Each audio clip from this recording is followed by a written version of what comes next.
I wish I could take a match. Not have. That's what I have time to do now. I mean, the most. Michael Jordan. Michael, welcome to the U.S. Open. It's your first time here. What if I told you that the Michael Jordan everyone thinks they know is only half the story? We've all seen the highlights and the posters, but the real man behind the legend is far more surprising. Before we go deeper, make sure to subscribe and hit like, because this will completely change the way you see the greatest player in basketball history. For watching, and remember, stay updated on breaking news and top stories on the NBC News. People remember the rings and the swagger, but Jordan's life is full of stories most fans never hear. Like the fact that he trained as a serious motorcycle racer. Full gear, full speed, full commitment. Yet the same man chasing adrenaline could also show incredible kindness. In the late 80s, he played wheelchair basketball with a young boy named Eric, letting the kid cross him up and score. That was the Jordan the cameras never captured. You and Roger have been collaborating on a shoe that he's debuting tonight. Can you tell us a little bit about the project? He's done a. His life had strange moments too. One of his worn pairs of underwear once sold at auction for thousands of dollars.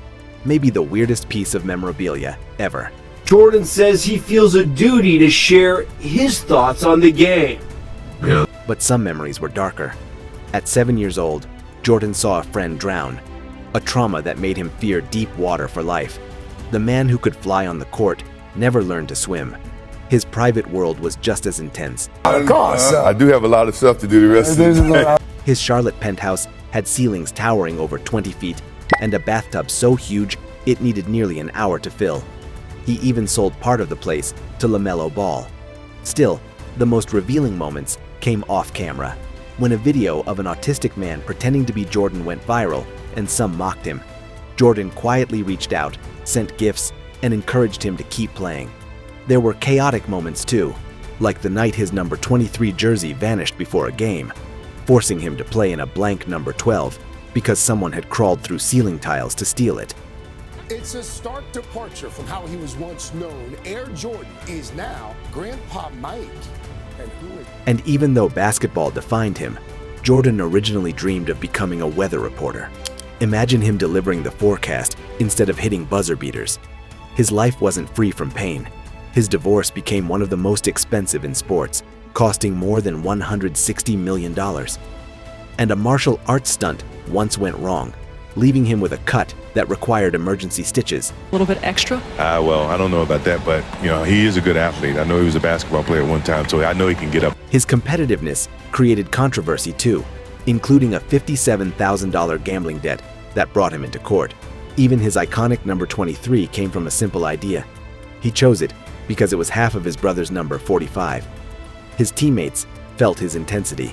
In an upcoming 10-part series about his career and the 1998 Chicago Bulls. Horace Grant once claimed Jordan told flight attendants not to serve him food after a bad game. Ruthless, but part of what made him who he was. Jordan could laugh at himself though, like when he delivered the worst three-point contest score in history. 5 makes out of 30. But his real comeback came after breaking his foot in 1985. Doctors doubted him. The next full season, he averaged 37 points. And people forget his generosity. From the owner. Sure. He came over to do pictures.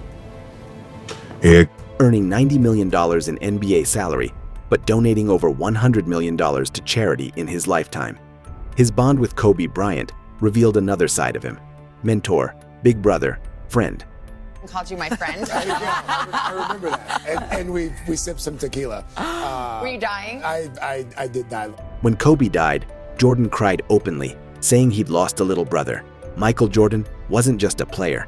He was ambition, flaws, fear, compassion, obsession, and greatness, all in one life that still inspires millions. What's that like? Actually, it's fun, because I can actually hope. If you learned something new today, make sure to like the video and subscribe. There are more untold stories coming soon.